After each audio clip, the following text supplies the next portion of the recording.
विकास भाई engineering background से इन्होंने डिप्लोमा करा है इंजीनियरिंग का और उसके बाद बीटेक इन्होंने करी और उसके बाद ऐसे प्रोफेशन में आना।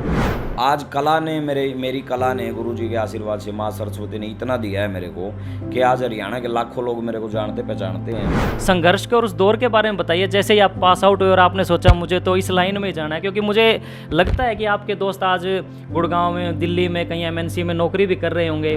कई बार मेरे को मेरे रिश्तेदार कह देते हैं, भाई के काम टोली आता नहीं हो, गर्मी में अंड है, पसीने आ जाओ, बुरा हाल हो जाओ, पानी पी सकता नहीं, ठंडी चीज़ खा सकता नहीं, क्या है ये। लेकिन ये तो अपनी लगन, अपनी मेहनत। देखो आज मेरी मेहनत मेरे को कहाँ ले आई। चाहता तो मैं नौकरी भी कर सकता था। हालांकि कई बार बीच में ये भी हुआ कि वे नौकरी कर लेते तो अच्छा रहते।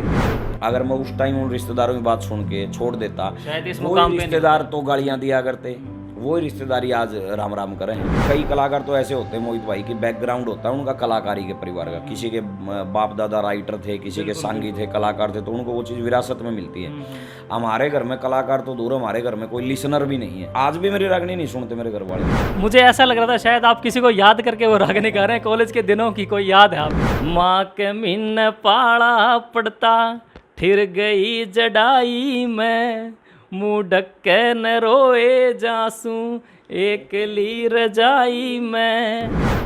नमस्कार दोस्तों, आज हम पहुँचे हैं हिसार के सातरोड गांव में, जहां पर आपकी मुलाकात हम करवाएंगे हरियाणा के बहुत ही उम्दा और बेहतरीन कलाकार विकास हरियाणवी, जो इस वक्त हमारे साथ मौजूद हैं, जो किसी परिचय के मोहताज नहीं है। इस वक्त उन्हीं के साथ हम बैठे हैं। हमारा सौभाग्य है कि हम उनके पास आए हैं और उनसे आज बातचीत करेंगे। तो बातों का सिलसिला शुरू करते हैं और स्वागत करते हैं हमारे चैनल पर विकास हरियाणवी सातरोड जी का। सर, आपका बहुत बहुत स्वागत है हमारे चैनल के ऊपर। मोहित भाई धन्यवाद आपका, और सबसे पहले HN24 न्यूज़ की टीम का धन्यवाद, और सभी दर्शकों को हाथ जोड़ के विकास सातरोड की राम राम। विकास भाई, अभी फ़िलहाल बिल्कुल ताज़ा आप बाहर एक कंसर्ट करके आए हैं, वो भी विदेश की धरती पे, और ऐसा सुनने में आ रहा है वो पहला कंसर्ट था हरियाणवी का जो किसी कलाकार ने दूसरे देश की धरती पर जा कर के किया। तो कैसा वहाँ का अनुभव रहा, क्या कुछ आपने वहाँ से सीखा, और वहाँ के लोगों का कैसा रिस्पॉन्स था आपकी कलाकारी को देख करके? क्या कुछ वहाँ के लोगों का कहना था, कैसा रिस्पॉन्स था, ज़रा उसके बारे में हमारे दर्शकों को बताएं। जी मोहित भाई, ऑस्ट्रेलिया के मेलबर्न शहर में हमने ये कार्यक्रम किया था अभी 29 अप्रैल 2023 को ही। ये रागनी का पहला शो था भारत से बाहर। हम पहले ऐसे कलाकार थे, मैं और मेरे गुरुजी, जो भारत से बाहर गए हैं पूरी टीम के साथ रागनी गाने के लिए। तो ये हमारे लिए तो देखो एक बहुत ही बढ़िया एक्सपीरियंस था। और एक्सपीरियंस क्या, ये तो हमारे तो एक ये मोहर लगी है कि वे पहले रागनी आर्टिस्ट कौन गए बाहर। तो ये हमारे लिए तो एक बहुत बड़ी अचीवमेंट है।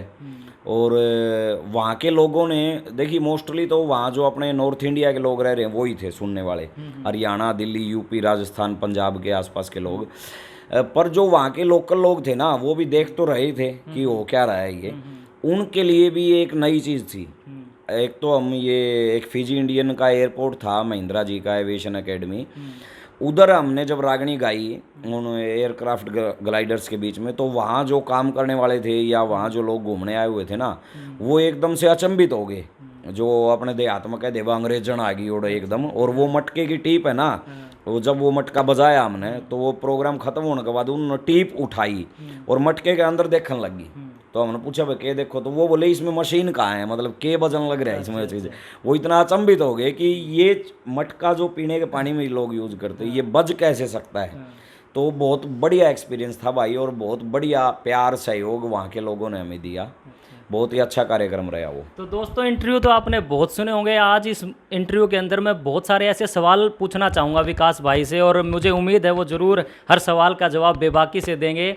मैं आपको बता देता हूँ आपकी जानकारी के लिए, विकास भाई इंजीनियरिंग बैकग्राउंड से, इन्होंने डिप्लोमा करा है इंजीनियरिंग का और उसके बाद बीटेक इन्होंने करी, और उसके बाद ऐसे प्रोफेशन में आना अपने आप में आप सोच करके देखिए। इन्होंने जब ये ठाना होगा, ये फैसला लिया होगा कि मुझे आगे चल करके इस प्रोफेशन में जाना है, तो इनके अंदर क्या भावना रही होगी, आसपास के लोगों ने या परिवार का कैसा रिस्पांस रहा होगा? क्योंकि अक्सर क्या होता है विकास भाई, जब कोई इंजीनियरिंग पास आउट होता है तो सबसे पहले घर वाले ये सोचते हैं कि बेटे की कहीं प्लेसमेंट हो जाए। और आपके जितने भी बैच के पास आउट हुए होंगे, मेरे ख्याल से आप ही अकेले ऐसे व्यक्ति होंगे जो इस लाइन में आए हैं। क्योंकि लोग बॉलीवुड में चले जाते हैं, लोग कोई फिल्म इंडस्ट्री में, हरियाणवी फिल्म इंडस्ट्री में भी चले जाते हैं, लेकिन आपने रागनी चुनी। ये एक ऐसा प्रोफेशन चुना जो हमारे हरियाणा को रिप्रेजेंट करता है, जो हमारी संस्कृति को रिप्रेजेंट करता है। तो मुझे थोड़ा सा उस संघर्ष के और उस दौर के बारे में बताइए। जैसे ही आप पास आउट हुए और आपने सोचा मुझे तो इस लाइन में ही जाना है, क्योंकि मुझे लगता है कि आपके दोस्त आज गुड़गांव में, दिल्ली में, कहीं एमएनसी में नौकरी भी कर रहे होंगे, उनसे भी आपकी बातचीत होती होगी, वो क्या कहते हैं और आपने ये कैसे चुना कि मुझे इसी लाइन में आना है? देखिए मोहित भाई, नौकरी की बात जहाँ तक है तो 2011 में मुझे रागनी के बेस पे हुड्डा डिपार्टमेंट में सरकारी नौकरी ऑफ़र की गई थी। अच्छा जी। 2016 में DHBVN में पार्ट 2 की नौकरी ऑफ़र की गई, और प्राइवेट नौकरी की तो कमी नहीं थी भगवान की दया से, क्योंकि जब मैंने डिप्लोमा और बीटेक की तो उस टाइम मेरा कैरियर पीक पे था। मेरे पास रास्ते खुले थे सभी के, जाना कहाँ है। चाहता तो मैं नौकरी भी कर सकता था। हालांकि कई बार बीच में ये भी हुआ कि वे नौकरी कर लेते तो अच्छा रहते, संघर्ष का ऐसा दौर भी आया। लेकिन आज एक संतुष्टि है कि नौकरी करता आज मैं, चाहे मैं फर्स्ट क्लास ऑफिसर होता तो कौन मेरे को ऑस्ट्रेलिया बुलाता, कहाँ आप मेरे को जानते, कहाँ मैं आपको जानता, शायद नहीं होती कोई जान पहचान। आज कला ने मेरी कला ने, गुरुजी के आशीर्वाद से, माँ सरस्वती ने इतना दिया है मेरे को कि आज हरियाणा के लाखों लोग मेरे को जानते पहचानते हैं। एक नाम है आप जैसे भाइयों के, मीडिया के साथियों के सहयोग से। तो ये संतुष्टि है ना, यहाँ जब ये संतुष्टि मिलती है तो हमें वो त्याग एक छोटा ही लगता है कि भाई चलो हमने ज़्यादा बड़ा कोई त्याग नहीं किया। पास आउट होने के बाद घर वालों की सोच भी यही थी। हालांकि मेरे को शौक तो लगा था 2002-03 में रागनी गाने का, सुनने का। अच्छा। शुरू की मैंने 2013-14 में। उस दौरान का जो 10 साल का दौर था ना, वो इसी वजह से घर वालों के डर से मार खा के हम चुप रहे। क्योंकि घर वाले एक कई कलाकार तो ऐसे होते हैं मोहित भाई कि बैकग्राउंड होता है उनका कलाकारी के परिवार का। किसी के बाप दादा राइटर थे, किसी के सांगी थे, कलाकार थे, तो उनको वो चीज़ विरासत में मिलती है। हमारे घर में कलाकार तो दूर, हमारे घर में कोई लिसनर भी नहीं है। अच्छा। हाँ, सभी सरकारी नौकरियों पे हैं, विदेशों में हैं। तो कोई आज भी मेरी रागनी नहीं सुनते मेरे घर वाले, क्योंकि वो बैकग्राउंड ही नहीं है। वो अपनी जगह ठीक है। वो मेरे अंदर पता नहीं कैसे शौक आया, तो मैं इस शौक को पाले रखा है मैंने, मरने नहीं दिया। घर वाले मारते तो भी मैं छुप छुप के रागनी सुन लेता था, कहीं ना कहीं टेप रिकॉर्डर में सुन लेता था। तो वो शौक बढ़ता रहा। और जब पास आउट हुआ ना, तब वो ऐसा टाइम था मोहित भाई रागनियों में, उस टाइम फोड़ था बहुत ज़्यादा आ चुकी थी। कुछ महिला कलाकारों ने, हालांकि महिलाओं ने नहीं, जेंट्स कलाकारों ने बहुत सी असभ्य रागणियाँ गाई हैं, वल्गैरिटी, अश्लीलता फैलाई रागणियों के माध्यम से। उस टाइम मेरे मन में ये था कि इतनी जो गंदगी आज इस संस्कृति में आ गई, क्योंकि देखिए हमारी संस्कृति बहुत समृद्ध है, कल्चर बहुत रिच है हमारा, और अच्छाई बुराई ऐसे एक सिक्के के दो पहलू जो साथ साथ चलते हैं। हिंदुस्तान में लोग गऊ को माता का दर्जा देने वाले भी हैं और गऊ को खाने वाले लोग भी हैं। बिल्कुल। तो अच्छाई बुराई चलती रहती। इसी तरह रागणियों में था। उस टाइम अच्छे कलाकार भी बहुत थे और बुरा गाने वाले बहुत थे। तो मैंने देखा कि बुरा गाने वालों को लोग ज़्यादा पसंद करते थे, अच्छा गाने वाले बेचारे संघर्षशील थे उस समय। तो मेरे को ये होया कि भाई ये संस्कृति से गंदगी कैसे दूर हो सकती है।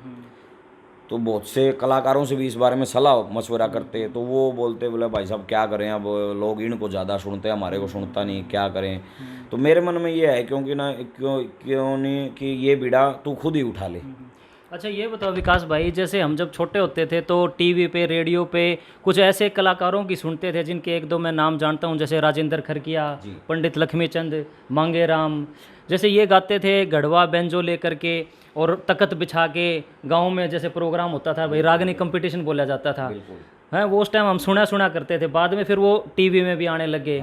तो उस दौर को लेकर के आज के दौर में जब 2023 का महीना मई चल रहा है, कितना फ़र्क आया है रागनी के इंस्ट्रूमेंट में, लिरिक्स में या और चीज़ों में, क्योंकि आप इस प्रोफेशन में ज़्यादा बेहतर बता सकते हैं, कितना फ़र्क आया इन 100 सालों के अंदर अंदर? देखिए मोहित भाई, एक फ़र्क तो आया है। उस टाइम सोर्स ऑफ एंटरटेनमेंट नहीं था लोगों के पास। मनोरंजन का साधन केवल एकमात्र सांग होते थे हरियाणा में। तो क्या करता है, जमींदार भाई दिन में पूरा दिन खेत कमाते, शाम को अपनी थकान दूर करने के लिए, टेंशन दूर करने वास्ते वो सांग देखने के लिए चले जाया करते। आज आपके पास मोबाइल है, यूट्यूब है, आप कोई भी रागनी, कोई भी सांग वगैरह कुछ भी, कहीं विदेश का कंसर्ट यहाँ बैठे लोगों ने देखा है, ऑस्ट्रेलिया वाला, तो मोबाइल के माध्यम से ही देखा है। ये तो फ़र्क आया कि रागणियों को सोशल मीडिया ने घर घर तक, हर यूथ तक पहुंचा दिया। लेकिन साजबाज में जो फ़र्क होना चाहिए था ना, देखिए परिवर्तन संसार का नियम है। बिल्कुल। अगर आप समय के साथ नहीं बदलोगे तो समय आपको पीछे छोड़ देगा। तो कुछ चीज़ें ऐसी रही इस रागनी में, ये एक हमारा दुर्भाग्य रहा है कि इसमें कुछ नयापन नहीं ला पाए कलाकार, अच्छा। जिससे हम यूथ को अपने साथ नहीं जोड़ पाए। अब पॉप कलाकार हैं जैसे केडी भाई हैं, बहुत बड़ा नाम है, सुपर स्टार हैं हरियाणा के। गलत तो उन्होंने नहीं गाया कुछ ऐसा, उन्होंने क्या किया, यूथ की नब्ज को पकड़ा, यूथ क्या चाहता है, यूथ को कई जगह उन्होंने अच्छे मैसेज भी दिए हैं।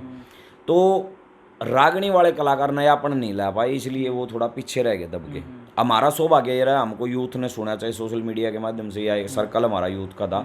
हमने ऐसे ऐसे जगह पे कार्यक्रम करे हैं जहाँ आज तक कार्यक्रम हुए नहीं थे। दिल्ली कनाट प्लेस में टिकट लगा के शो करे हमने, जहाँ या तो सिर्फ लक्ष्मीचंद जी ने ही रागनी गाई थी किसी समय में, उस टाइम तो देहात होता था दिल्ली सारा ये। हमने समुद्री जहाज में रागनी गा रखी कलकत्ता में, और बड़े बड़े ऐसे यूथ को हमने रागनी सुनाई है जो जिनका हरियाणा संस्कृति को लेना देना ही नहीं था, और उससे इम्प्रेस हुए हैं। अच्छा विकास भाई, मुझे एक दो बात और बताओ, जैसे आपको कितना अरसा हो गया रागनी गाते प्रोफेशनली, कितना टाइम हो गया है? प्रोफेशनली तो मोहित भाई मैंने कॉलेज पास आउट होने के बाद 2014-15 के आसपास से मैंने ग्रुप बना लिया था 8-9 साल हो गए आपको? हाँ, 9-10 साल के करीब हो गया। तो मैं वो समय जानना चाहता हूँ, क्या कभी हेजिटेशन हुई थी स्टेज पे चढ़ के जब आपने लोगों को देखा सामने बैठे और उनके सामने स्टेज परफॉर्मेंस देना, या कॉलेज में ये आर्ट आपने सीख ली थी? मतलब एक झिझक होती है ना शुरुआत, अब तो आप इसमें पारंगत हो गए हैं, क्या शुरुआत में झिझक होती थी कि यार मैं इंजीनियरिंग बंदा और मैं ये रागनी गाऊंगा, क्या पता लोगों का अच्छा रिस्पॉन्स आएगा कि नहीं आएगा, लोग पसंद करेंगे नहीं करेंगे, क्या पता मुझे कुछ और ना चुनना पड़ जाए, कुछ ऐसा शुरुआत में हुआ था? ये उनके लिए, क्योंकि जो भाई पढ़ाई करके इस प्रोफेशन में या इससे मिलते जुलते जो और प्रोफेशन है उनमें आना चाहते हैं, उनको क्या सीख मैसेज देना चाहते हैं आप? मोहित भाई, झिझक नहीं हुई मुझे। झिझक इसलिए नहीं हुई कि रागनी तो मैंने गानी शुरू करी 2014 में। मैं चौथी क्लास से मैंने मंच पे चढ़ना शुरू कर दिया था। अच्छा जी। स्कूल में जो बाल सभाएं होती थी ना, तो मेरे घर के साथ में स्कूल होता था, स्वामी विवेकानंद स्कूल। अच्छा अच्छा। और हरपाल जी आज वो स्वर्ग में है, उनका स्वर्गवास हो गया, हरपाल पुनिया जी उसके हेड टीचर होते थे। तो वो मैं जब चौथी क्लास में था ना, तो शनिवार को बाल सभा लगती, तो वो बोला करते भाई कोई चुटकुले सुना दो, कोई कविता सुना दो। तो मैं चुटकुले सुनाया करता, चारों तरफ बच्चे बैठ जाते स्कूल के, बाल सभा बोलते हैं। 150-200 बच्चे बैठ जाते, मैं बीच में खड़ा होकर सुनाता रहता फ्लो में लगातार। तो वहाँ से मेरा हौसला बिल्ड हो गया, वो स्टेज का हौसला मुझे वहाँ से मिला। तो रागनी में कभी ऐसी झिझक नहीं हुई, कभी ऐसी झिझक नहीं हुई ना, कभी ऐसा नहीं हुआ स्टेज पे जाने से हिचकिचाया। हाँ, हालांकि कई बार ऐसा हुआ, जैसे मेरी जो रिश्तेदारियां हैं, मेरा परिवार है, वो कोई रागनी नहीं सुनते। कई बार मेरे मेरे रिश्तेदार कह देते हैं भाई के काम टोली आता नहीं हो, गर्मी में अंड है, पसीने आ जाओ, बुरा हाल हो जाओ, पानी पी सकता नहीं, ठंडी चीज़ खा सकता नहीं, क्या है ये। लेकिन ये तो अपनी लगन अपनी मेहनत, देखो आज मेरी मेहनत मेरे को कहाँ ले आई। अगर मैं उस टाइम उन रिश्तेदारों की बात सुन के छोड़ देता, वो रिश्तेदार तो गालियाँ दिया करते, वो रिश्तेदारी आज राम राम करे हैं कि तो इस मुकाम पे आना इम्पॉसिबल था अगर मैं हार जाता तो। दूसरा सवाल मेरा ये है, मैंने भी आपकी रागनियाँ सुनी और मैं पर्सनली बताना चाहता हूँ, मैं बहुत बड़ा फ़ैन हूँ विकास भाई की रागनियों का, क्योंकि मुझे खुद बहुत अच्छी लगती हैं रागनियाँ, और विकास भाई जब गाते हैं तो समाई बन जाता है। जो आप रागनियाँ गाते हैं वो लिखता कौन है, या आपकी खुद की लिखी हुई होती हैं? ये मेरे मन में सवाल था। मोहित भाई देखो, हरियाणा में जो रागनी सुनने वाली कम्युनिटी है ना, वहाँ मेन रागनियाँ तो गाई जाती हैं, जैसे सूर्य कवि पंडित लक्ष्मीचंद, शिरोमणि कवि पंडित मांगेराम, शहीद कवि जाट मेहर सिंह, मुंशीराम धनपत, दयाचंद, बाजे भगत, जगदीश, ऐसे अनेकों कवि हुए हैं जो रागनियाँ प्रचलित है।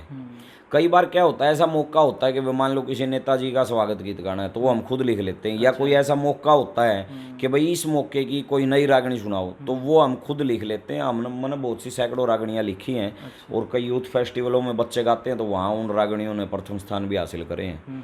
तो मिला जुला काम चल जाता है, मौका देखा जाता है भाई कैसी तो पब्लिक बैठी है और कैसा प्रोग्राम है, भाई यहाँ इस कवि की रागनी अच्छी लगेगी, ये बात। अच्छा, जो पुराने कलाकार हैं जो आज स्वर्गवासी हो गए हैं, जिनका आपने नाम भी लिया, कोई ऐसा है जिसको आप अपना रोल मॉडल मानते हैं, या कोई आपका पर्सनली फेवरेट हो जो आपको बहुत अच्छा लगता हो रागनी कलाकारों में? देखिए, वैसे तो सभी कलाकारों ने बहुत अच्छा गाया है, जिन्होंने गंदा गाया, अश्लीलता फैलाई, उनका तो कहीं जिक्र है ही नहीं, क्योंकि गंदगी को लोग इतिहास भूल जाता है गंदगी को। अच्छा गाया सभी कलाकारों ने, लेकिन मेरे जो फेवरेट रहे हैं वो स्वर्गीय राज किशन जी रहे हैं, जिन्हें हरियाणा का मोहम्मद रफ़ी का दर्जा मिला, क्योंकि उनकी आवाज़ में है ना भारीपन था, बेस था, वो इतना धीमा और इतना टिका के एक सुर के अंदर रह के इतना अच्छा गाया करते। आप उनकी रागनियों को सुनते सुनते साथ साथ लिख सकते हो कागज़ पे, इतना स्लो और इतना मीठा वो गाया करते। मैं तो रात को ये ऑफिस के गेट वेट बंद करके अपना और धीमी लाइट करके और राजकिशन की रागणियाँ सुनता हूँ। ऐसा लगता है जैसे दीवारों में से आवाज़ आने लग रही है, जैसे दीवारें गा रही है राजकिशन के साथ साथ। तो मेरे फेवरेट स्वर्गीय राजकिशन जी रहे हैं और आगे भी वो ही रहेंगे। हाँ। तो दोस्तों बातें बहुत हो गई और इंट्रोडक्शन भी हो गया और सारी बातें बता दी विकास भाई ने, और मैं चाहूँगा कि दर्शकों के लिए आप अपनी फेवरेट कोई बढ़िया सी रागनी के कुछ बोल सुनाएं और मनोरंजन करें हमारे दर्शकों का, कोई भी जो आपकी खुद की फेवरेट हो।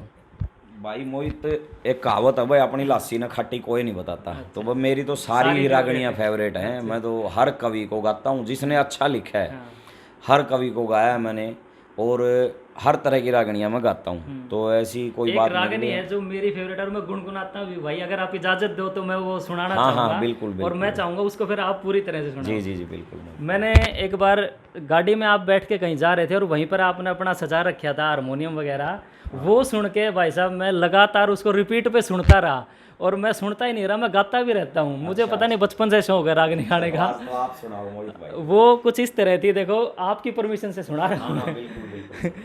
मास्टर जी बैठे हमारे साथ।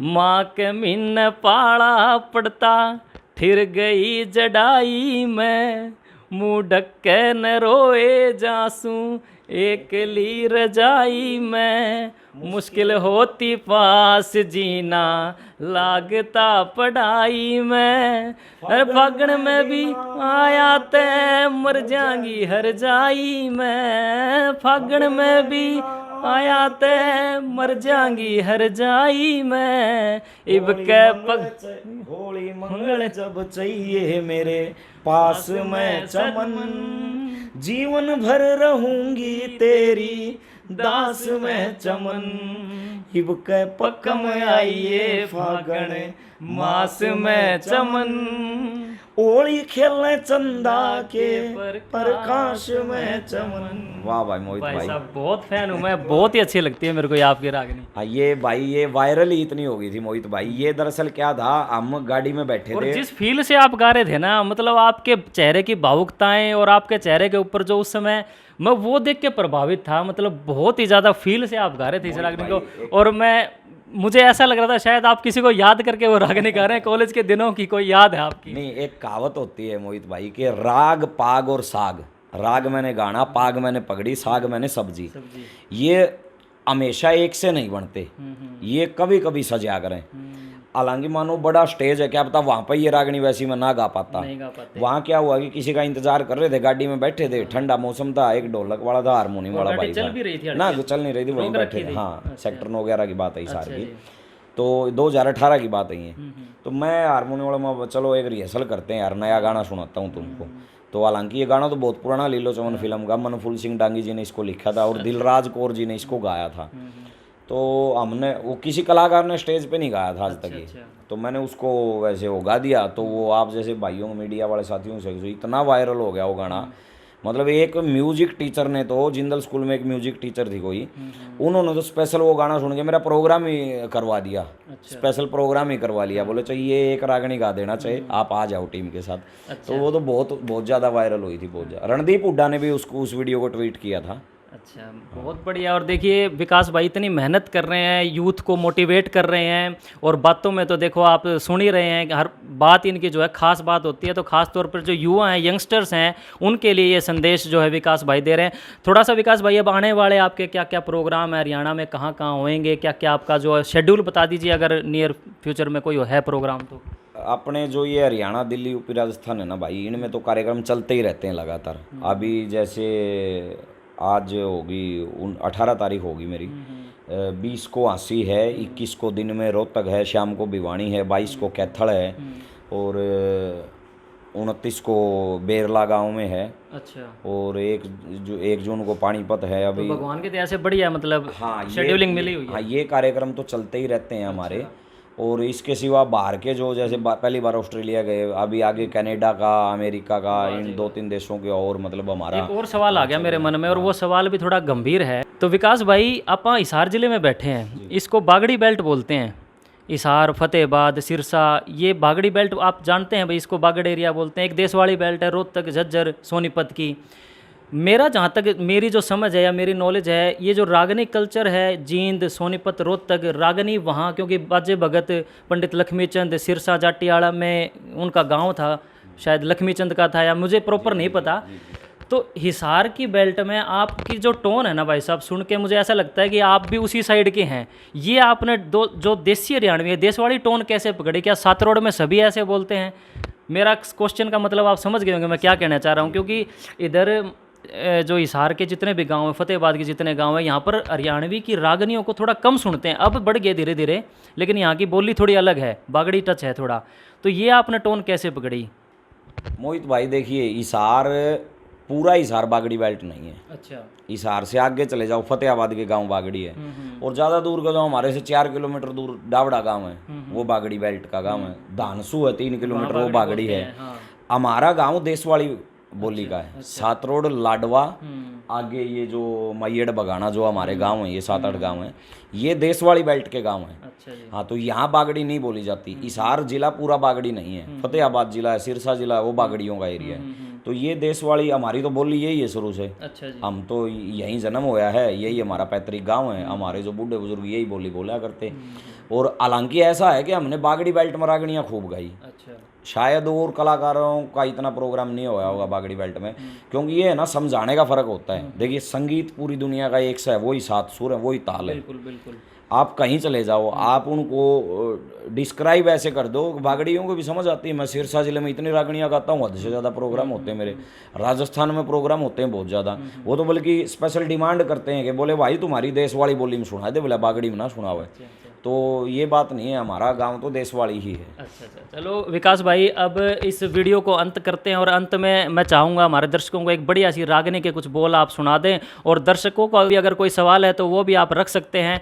और विकास भाई से मिलते रहेंगे इसी प्रकार से, और जो आपके सवाल होंगे उनके अकॉर्डिंग फिर इनसे कभी मुलाकात कर लेंगे। तो एक रागनी के साथ आप अंत कर दीजिए इस वीडियो का।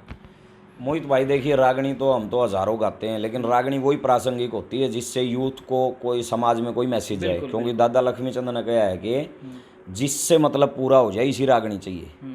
मतलब निकलना चाहिए उस बात का। तो आज जो यूथ है ना, अपना नशे में गिर चुका है।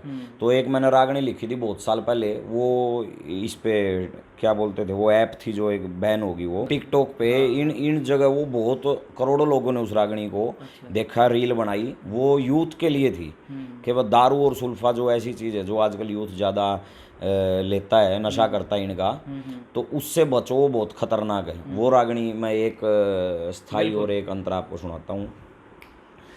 या दारू चीज बेघन का बीज, या दारू चीज बेघन का बीज जान का ओर्या गाड़ा रे, सुल्फे दारू तय बच रहा कोई भागायाला रे, कोई भागायाला रे। दारू ऐसी चीज बनाई बनते काम बिगाड़े, घर कुण बे में ओए लड़ाई मिले होए मन पाड़े। जो पीवे रोज रहे खाली गोज, जो पीवे रोज रहे खाली गोज, यो हो जा ब्योत कुडाला रे, सुल्फे दारू तय बच रहा कोई भागायाला रे, कोई भागायाला रे। फिर जिक्र है सुल्फे का। सुल्फे आला नई बहू के आगे पीछे डोलेगा, घरा बटे आ रहा हो भाई कह के बोलेगा। उन्हें पता ही नहीं होता कौन आ रहा है, बटे आ रहा हो तो भी कहेगा भाई खातर चाह बना लियाओ। चिलम का पीना फेर के जीना, चिलम का पीना फेर के जीना रे कर दो बिल्कुल टाला रे, सुल्फे दारू तय बच रहा कोई भागायाला रे। अच्छा, अंत में क्या है कि वह गुरुजी ने जो ज्ञान दिया ना, वो हमने इम्प्लीमेंट करा हमारे ऊपर। और यूथ से मतलब क्या आस है। मैं 34 साल का हो गया मोहित भाई, मैंने आज तक होके का स्वाद नहीं पता, अंडे को टच नहीं करा, बियर बीड़ी दारू सिगरेट इनसे कोई नाता ही नहीं है मेरा। रमेश कुमार गुरुजी ने भी यो है ज्ञान सिखाया, सुल्फे दारू का नशा करनिया अंत समय पछताया। कुमार विकास तेरे तय आस, कुमार विकास तेरे तय आस ईब तू पाड़ दे चाला रे सुल्फे दारू तय बचरिया कोई भागायाला रे कोई भागायाला। बहुत बढ़िया। और इस रागिनी में इससे मैं संदेश भी दिया है यूथ को कि भाई आपने अपना जीवन अगर बचाना है तो इन चीज़ों से दूर रहना होगा। विकास भाई बहुत बहुत दिल की गहराइयों से आपका धन्यवाद, आपने समय दिया और हमारे सवालों का बड़ी बेबाकी से और बहुत सार्थक रूप से आपने जवाब दिया। बहुत बहुत धन्यवाद विकास भाई। आपका भी बहुत बहुत धन्यवाद मोहित भाई। HN24 न्यूज़ का धन्यवाद।